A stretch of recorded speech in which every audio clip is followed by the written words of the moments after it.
क्या हुआ पल्लवी, इतनी उदास क्यों है? सब ठीक तो है ना? पूर्वी ने अपनी सखी पल्लवी जो मोहल्ले में नई आई थी उससे पूछा। कुछ नहीं यार, बस थोड़ी परेशानी चल रही है घर में, उतरे हुए स्वर में पल्लवी ने कहा। क्यों, क्या परेशानी है? मियाँ जी से झगड़ा हो गया क्या? छेड़ते हुए पूर्वी ने पूछा।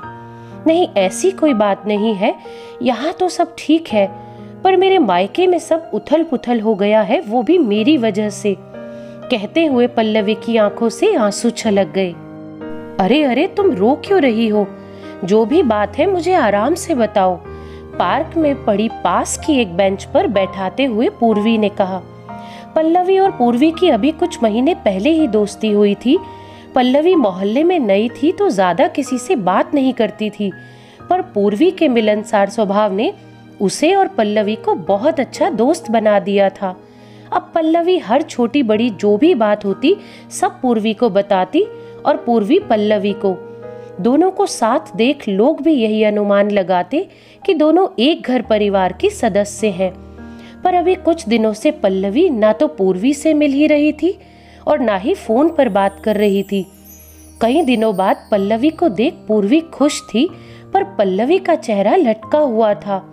ज्यादा जोर देने पर पल्लवी ने बताया कि उसके पिताजी की तबीयत बहुत गंभीर है और वो अस्पताल में है। उसकी बात सुन पूर्वी ने उसे सांत्वना दी, जिस पर पल्लवी और तेज रोने लगी और रोते हुए अपना हाल सुनाने लगी।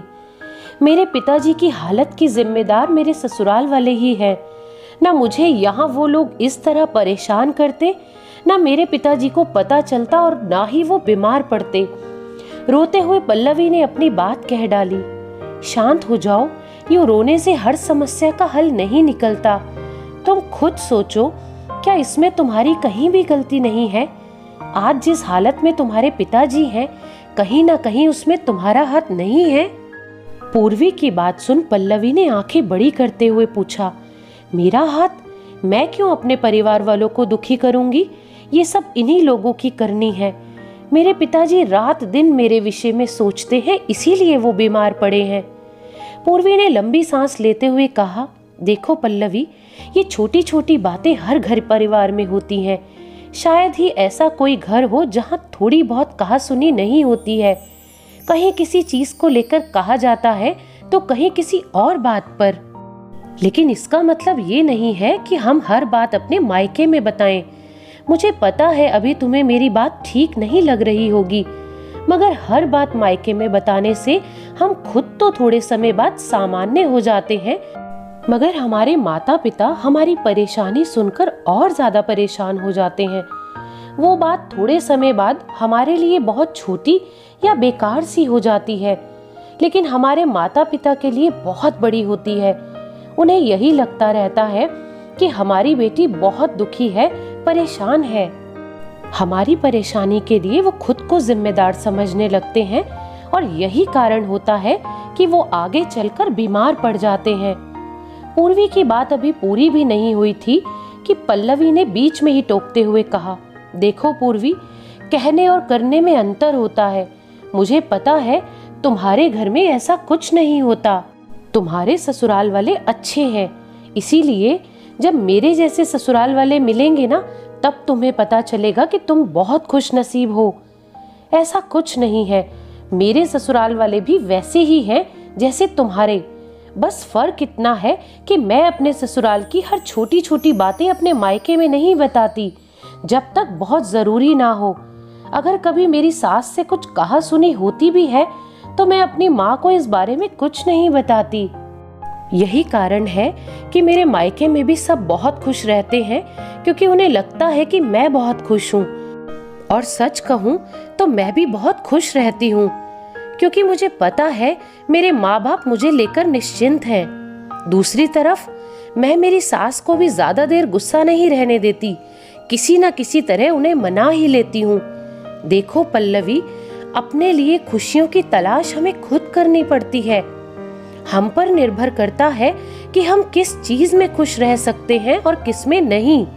अगर हम चाहें तो हर दिन और हर वक्त खुद भी खुश रह सकते हैं और सबको भी खुश रख सकते हैं, और चाहें तो इसका उल्टा भी हो सकता है। यही अगर तुमने अपने घर में यूं हर बात बता बता कर उन्हें परेशान ना किया होता तो तुम्हारे पिताजी आज स्वस्थ होते और तुम भी खुश होती। अब हम बड़े हैं, जिम्मेदार भी हैं, कुछ समस्याओं का समाधान हम खुद भी निकाल सकते हैं। हर चीज के लिए माता पिता को परेशान करना ठीक नहीं है, ऐसा मेरा मानना है। पर अभी भी देर नहीं हुई है। तुम अपने पिताजी का पूरा ध्यान रखो जिससे वो जल्दी स्वस्थ हो जाएं, और फिर बस यही कोशिश करो कि तुम्हारी वजह से किसी को दुख ना हो और खुद भी तुम खुश रहने की कोशिश करो। जिसको जो बोलना है बोलने दो। हम हर किसी को चुप नहीं करा सकते और ना ही हर किसी को खुश, मगर थोड़ी समझदारी से अपनी खुशियों की तलाश खुद जरूर कर सकते हैं। और सबकी बातों पर ध्यान न देकर खुद पर ध्यान देने से हम बहुत सुकून और खुशी पा सकते हैं। पूर्वी की बात सुनकर पल्लवी को समझ आ रहा था कि उसने अब तक कितनी गलतियां की है। हर छोटी छोटी बात अपने मायके में बताकर उसने अपने माँ बाप को भी परेशान किया और साथ साथ अपने माँ बाप की नजरों में अपने ससुराल वालों का सम्मान भी कम किया। मायके और ससुराल में थोड़ा बहुत फर्क तो होता ही है। कुछ जिम्मेदारियां बढ़ जाती हैं ससुराल वालों के प्रति और रिश्तों के प्रति, तो हमें समझदारी से काम लेना चाहिए, क्योंकि जिस ससुराल में लड़की के मायके वालों का दखल ज्यादा रहता है वहां ना तो रिश्तों में सुकून रहता है और ना ही रिश्ते ज्यादा दिनों तक टिकते हैं। हम ये नहीं कह रहे कि अगर आपको ससुराल में कोई परेशानी है तो आप मायके वालों से शेयर ना करें।